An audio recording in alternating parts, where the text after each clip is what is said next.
اس کی یہ گفتگو بھی یعنی سوشل میڈیا پر موجود ہے، آپ اس کا کلپ سن سکتے ہیں۔ اس نے اس میں یہ بھی کہا کہ یہ واقعہ جو تم نے بیان کیا ہے یہ کس حدیث میں ہے اور اس کی صحیح سند پیش کرو۔ کہتا ہے کس حدیث میں یہ واقعہ آیا ہے؟ تو چونکہ ان سارے لفظوں پر آگے بحث ہونی ہے، اس واسطے اس کے لفظ جو ہو تھے میں نے وہ آپ کے سامنے ذکر کر دیے۔ تو سب سے پہلے تو یہ جو حضرت شیخ احمد کبیر رفاعی رحمہ اللہ تعالی کی حاضری کا واقعہ ہے، یہ محض واقعہ ہی نہیں بلکہ رسول پاک صلی اللہ علیہ وسلم کا ایک معجزہ بھی ہے اور ساتھ ایک عظیم ولی کی کرامت بھی ہے۔ اور میں عراق میں چونکہ حضرت شیخ احمد کبیر رفاعی رحمہ اللہ تعالیٰ کے مزار مقدس پر کئی بار حاضر ہوا ہوں، اور عراق کے اندر یہ واقعہ تواتر کے ساتھ عوام میں بھی بیان کیا جاتا ہے، یعنی نسل در نسل لوگوں کے اندر یہ رائج ہے۔ یعنی میں جب عراق پڑھنے گیا ہوں تو اس سے پہلے اس سے باخبر تھا، کئی تقریروں میں اس کا حوالہ دیا ہوا تھا، تو وہاں کے مشائخ، وہاں کے عوام، ان سے اور دیگر کتابوں سے بھی اس واقعہ کے بارے میں بہت کچھ سنا۔ تو سب سے پہلے تو یہ ہے کہ فتاوی رضویہ شریف کے اندر یہ جلد نمبر 28، اس میں صفحہ نمبر 370 پر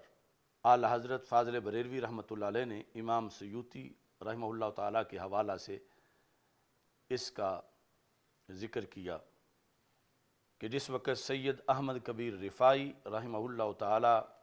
مواجہ شریف کے سامنے کھڑے ہوئے، یعنی پہلے دیگر اب جو میں حوالہ جات پیش کروں گا تو وہاں یہ بحث چل رہی ہے سیرت کی کتابوں میں، فقہ کی کتابوں میں، کہ جب کوئی بندہ مدینہ منورہ جا رہا ہو تو اس کو سلام دے کر بھیجنا کہ رسول پاک صلی اللہ علیہ وسلم کی خدمت میں میرا سلام پیش کر دینا، یہ جائز ہے اور یہ ہر دور میں رہا۔ یہ بحث چلتے چلتے اس میں انہوں نے ذکر کیا کہ شیخ احمد کبیر رفاعی کیونکہ عراق میں رہتے تھے، تو جب کوئی بندہ عمرے کے لیے یا حج کے لیے جاتا تھا تو اسے سلام دے کر بھیجتے تھے۔ تو اس موقع پر وہ خود حاضر خدمت ہوئے اور انہوں نے اشعار میں اس چیز کا اظہار کیا کہ روح میری تو پہلے بھی آتی رہتی ہے، اب میرا جسم حاضر ہوا ہے، تو لہٰذا میں یہ چاہتا ہوں کہ روحانی اور جسمانی حاضری میں کچھ فرق ہو، تو پہلے بھی یہاں پر آستان مقدس چوم کے چلی جاتی ہے، تو میرے آقا صلی اللہ علیہ وسلم اب آپ اپنا دایاں ہاتھ باہر نکالیں تاکہ میں اس کو بوسہ دے سکوں۔ اشعار یہ ہیں، فی حالت البعد روحی کنت ارسلها، فی حالت البعد، جب میں دور تھا، روحی کنت ارسلها، تو میں اپنی روح کو بھیجا کرتا تھا۔ ماضی استمراری ہے کہ یعنی بار بار میں نے روحانی حاضری تو دی، تو وہ روح جب میں بھیجتا تھا تو وہ کیا کرتی تھی، تقبل الارض عنی وہی نائبتی، تو وہ میری طرف سے آ کر سرزمین مقدس کو چوم کر واپس چلی جاتی تھی۔ تقبل الارض عنی نیابتاً وہی نائبتی، میرے نائب کی حیثیت سے، وہ الارض سے مراد ہے روضہ پاک کے ساتھ جو زمین ہے، یعنی آستان مقدس کو چوم کر وہ چلی جاتی تھی۔ وَهَذِهِ دَوْلَةُ الْأَشْبَاحِ قَدْ حَضَرَتْ، وَهَذِهِ دَوْلَةُ الْأَشْبَاحِ کا اب یہ جو وقت ہے یہ جسم کی حاضری کا وقت ہے۔ قد حضرت فامدد یمینہ کا، تو اپنا دایاں ہاتھ باہر نکالیے یا رسول اللہ صلی اللہ علیہ وسلم، کئی تحظا بہا شفتی، تاکہ اس ہاتھ مبارک کو چوم کے میرے ہونٹ بلند رتبہ ہو سکیں اور میں اپنی پیاس بجھا سکوں۔ یعنی خلاصہ یہ ہے کہ ہاتھ باہر نکالے تاکہ میں ان ہاتھوں کو بوسہ دے سکوں۔ فخرجت الیہ الید الشریفہ فقبلہا، تو رسول اکرم صلی اللہ علیہ وسلم کا مبارک ہاتھ قبر پر نور سے باہر آ گیا، کیونکہ اس وقت یہ اتنی دیواریں نہیں تھیں جتنی اب ہیں، یہ 555 ہجری کا واقعہ ہے۔ ابھی اس واقعے کی مزید تفصیل ہے، لیکن جس وقت میں یہ فتاوی رضویہ دکھاتا جاؤں گا تو وہ بولا مناظر تو بولا ہو جائے گا کہ مجھے تو تم فتاوی رضویہ دکھا رہے ہو، میں تو اس کو مانتا ہی نہیں ہوں۔ تو میں چلو یہ ہماری بر صغیر کی عظیم دانشگاہ ہے پنجاب یونیورسٹی، اس کا یہ کئی جلدوں میں چھپا ہوا ہے، اردو دائرہ معارف اسلامیہ، اس کی یہ 10ویں جلد ہے۔ اس 10ویں جلد کے اندر شیخ احمد کبیر رفاعی رحمہ اللہ تعالیٰ کے حالات کو لکھتے ہوئے 318 صفحے پر انہوں نے کہا کہ جب یہ واقعہ پیش آیا تو حضرت غوث اعظم رضی اللہ تعالیٰ عنہ بھی وہاں موجود تھے، اس مجمع میں جن لوگوں نے ہاتھ مبارک دیکھا۔ تو کہتے ہیں کہ مستند روایات شیخ عبد القادر جیلانی رحمہ اللہ تعالیٰ کو ان لوگوں میں سے ظاہر کرتی ہیں جنہوں نے 555 ہجری میں مدینہ منورہ میں آن حضرت صلی اللہ علیہ وسلم کا یہ عجیب معجزہ دیکھا کہ آپ نے اپنا ہاتھ مزار مبارک سے باہر نکالا تاکہ شیخ احمد کبیر رفاعی اسے بوسہ دے سکیں۔ اب ہو سکتا ہے کہ وہ کہے کہ یہ تو یونیورسٹی کی کتاب چلو ٹھیک ہے، لیکن میں تو ایک مفتی مناظر ہوں، میرے لیے جو قابل حجت ہو وہ پیش کر۔ ویسے اس کی منطق بڑی عجیب ہے، وہ کہتا ہے یہ کس حدیث میں ہے؟ تو اتنا تو ہر عقل مند بندے کو ویسے ہی پتہ ہے کہ جو 555 ہجری میں ہے، نہ دور صحابہ میں ہے، نہ رسول پاک صلی اللہ علیہ وسلم کی ظاہری حیات میں، اب اس واقعے کو حدیث کیسے بیان کرے؟ اس کو تو اس زمانے کے لوگ بیان کریں گے یا بعد والے پھر آگے اس کو بیان کریں گے۔ تو اس کا تقاضا ہے کہ یہ بھی تم حدیث سے دکھاؤ کہ کس حدیث کے اندر یہ بات موجود ہے۔ اگرچہ حدیث میں قیامت تک کی خبریں بعض واقعات کی موجود ہیں، لیکن پوری ساری کے ساری تاریخ جو کچھ روزانہ ہو رہا ہے اس کا تفصیلاً ذکر ہونا، یا اگر حدیث ہو واقعے کے بارے میں تو پھر ہی مانا جائے،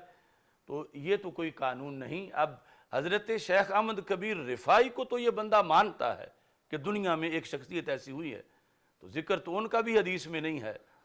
کہ ان کے نام کا ذکر ہو، تو اس کے بغیر جب ان کو مانا جا رہا ہے تو پتہ چلا کہ علم کے کچھ اور بھی سورسز ہیں خبر کے، اور ان کے ذریعے سے ہر بات یہ نہیں کہ جو بھی تاریخ میں وہ جھوٹی ہوتی ہے، تو مانا گیا ہے تاریخ کے ذریعے سے ہی کہ دنیا میں ایک شخصیت ہوئی ہے جن کا نام شیخ احمد کبیر رفاعی ہے۔ تو اس طرح پھر اس امت میں یوں بھی آگے چیزیں تواتر سے جو بھی جاتی ہیں یا اخبار مشہورہ سے یا تذکرہ مستند روایات میں آتا ہے تو انہیں اس نوعیت کے لحاظ سے مانا جاتا ہے۔ چلو ان کے لیے تو میرے پاس ان کے مذہب کا بانی اشرف علی تھانوی بھی موجود ہے۔ اب زندیق کہے گا تو اسے زندیق کہے گا، تقی عثمانی پر تو بات نہیں رکے گی، اور جو اس نے کہا کہ یہ مسلمان، کوئی مسلمان یہ بات نہیں کہہ سکتا، اور یہ کہا کہ تم منبر پہ بیٹھ کے جھوٹ بول رہے تھے، اور یہ جتنے جو کچھ بھی اس نے کہا وہ سارے کا سارا تقی عثمانی کے بعد اشرف علی تھانوی پہ بالکل آ کے حملہ ہو رہا ہے۔ یہ جلد نمبر 5 ہے، الافادات الیومیہ، ملفوظات حکیم الامت، جو ان کا حکیم الامت ہے اشرف علی تھانوی۔ یہاں پر 5ویں جلد میں 244 صفحہ ہے، اس کے اندر یہ موضوع چل رہا ہے کہ اللہ کے جو ولی ہیں جب ان کی کوئی بڑی بات لوگوں کے سامنے آ بھی جائے تو وہ اس کو چھپانے کی کوشش کرتے ہیں تاکہ تکبر نہ آئے، بڑائی نہ آئے۔ اس موضوع کو بیان کرتے کرتے اشرف علی تھانوی نے لکھا، چنانچہ حضرت سید احمد کبیر رفاعی رحمۃ اللہ علیہ کا واقعہ ہے کہ وہ حضور اقدس صلی اللہ علیہ وسلم کے مزار مبارک پر حاضر ہوئے اور شدت شوق میں یہ اشعار پڑھے، وہی فی حالت البعد روحی کنت ارسلها تقبل الارض عنی وہی نائبتی وهذه دولت الاشباح قد حضرت فامدد یمینک کی تہذا بها شفاتی۔ یہ دونوں شعر لکھے یعنی ملفوظات کے اندر موجود ہیں اشرف علی تھانوی کے، ساتھ لکھا ہے فوراً ہی حضرت کا دست مبارک مزار مبارک سے باہر ظاہر ہو گیا، فوراً انہوں نے دوڑ کر بوسہ دیا حضرت شیخ احمد کبیر رفاعی رحمہ اللہ تعالیٰ نے، اور بے ہوش ہو گئے۔ اس وقت حضور کے دست مبارک کے نور سے سورج بھی ماند ہو گیا تھا، یعنی 555 ہجری تھی، لیکن ابھی تک دست رسول صلی اللہ علیہ وسلم